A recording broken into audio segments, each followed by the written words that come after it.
The next day, I got up, put the ketchup bag in the house because that wasn't coming to school with me, and headed off to class. And upon arrival, I realized they were doing car checks. Both the principal and the vice principal were stationed in front of the school, and in order for you to be allowed into the school, you had to get out of your car and let them search it for contraband. But I'd already stashed the evidence, so they didn't find anything and they let me in. Unfortunately, I did later get caught.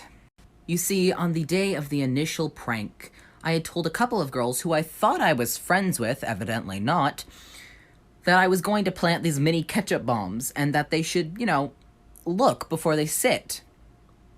They ratted me out to the fucking principal. That alone wasn't enough to get me caught.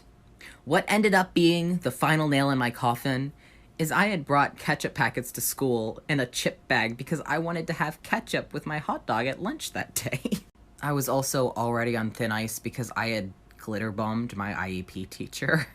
Anyways, at the end of first period, I'm pulled into the principal's office, and the principal, the vice principal, the truancy officer, and my IEP teacher are all standing there glaring at me, and I'm like, ugh, what did I do? I mean, I know what I did, but what do you think I did? Fuck.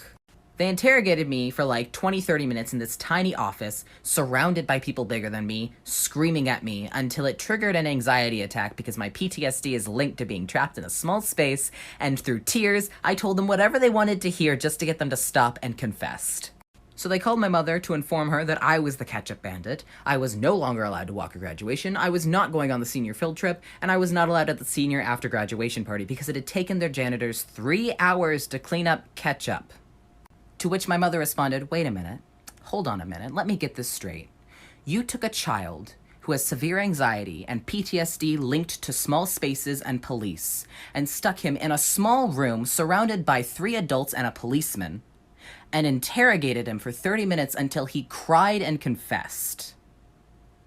Is that what I'm hearing here? She said that sounds like intimidation, abuse of power, and neglect. I think that could spell out a really nasty lawsuit for you.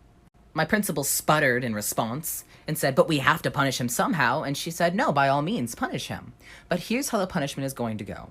He is going to walk. He is going to go on the senior trip. And he is going to go to the after graduation party.